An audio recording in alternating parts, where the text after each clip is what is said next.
Yo, what's good, everybody? Thanks for tuning in today. I'm going to be talking about that Deadpool 2 trailer. Just came out today, so I thought I'd break it down and let you know what's going on with it.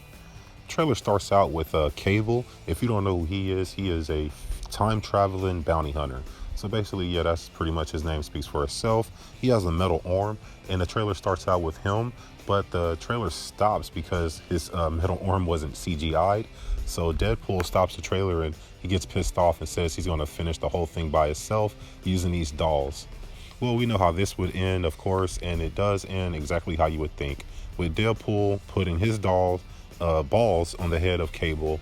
So yeah, that was hilarious, to start the trailer out like that, breaking the fourth wall. Anyway, back to the trailer. They get into Cable. It looked like he escaping from someplace. He's going up against these guards, and like you would think, they are no match for him. He pretty much kicks all their asses. The coolest part I thought was the fact that he put up this force field type of shield thing when they started shooting at him, so the bullets just bounced right off, and then he commenced to whooping all their asses and shooting them with this gun. He has this special gun that he uses. I guess he can change the energy setting and basically make it disintegrate you or just stun you. And he had this teddy bear with him. If you know the character Cable, he's the son of Cyclops, one of the X-Men. Yeah. And so this teddy bear right here belonged to his daughter. So it's really near and dear to him, and it's something that he's been basically carrying with him the whole time. Back to the trailer, you get a couple shots of Deadpool. I think he's killing some guards right there.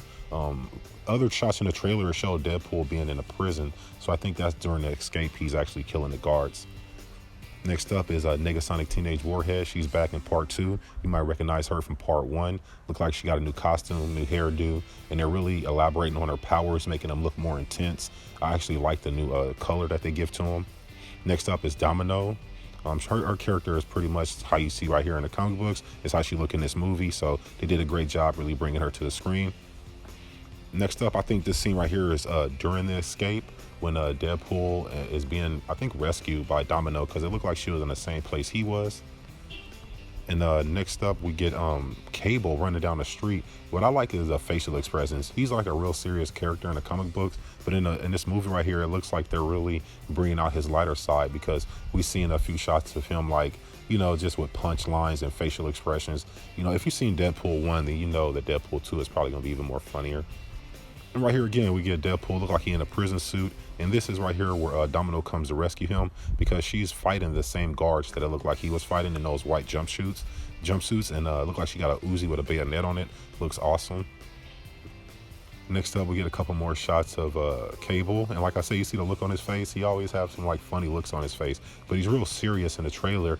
But at the same time, those comedic breaks that he take, it really gives the character a whole full range of, just perfect. Josh Brolin really I don't like him playing two characters like Thanos and, Cable, but at the same time, he's perfect for both of them.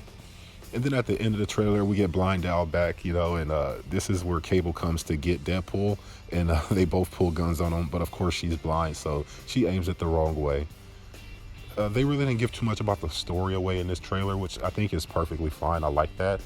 It was the only thing I took away from it was the comedic timing was great. The action looked good, and that's the best part about these Deadpool movies is the characters that they choose to use, like Negasonic Teenage Warhead, Colossus, and it looked like Terry Crews was in here, as you can see right here on this plane. They had Terry Crews, Shadow Star. They get characters that the Avengers and the old Disney Marvel they would overlook them, but Deadpool gets them and make them cool. So I think that's what they're doing in this movie. Also, Pinder is coming back, in case you've seen him in the first one. He had a couple funny parts. It looked like he's back in this one also. All in all, this was a great trailer. I think it's going to be better than part 1. This movie comes out later on this year. I'll put a link right here in the description in case you wanted to check it out. But yeah, thanks for tuning in today, y'all. I've been your boy Dress, and I'll catch your ass out there in the universe.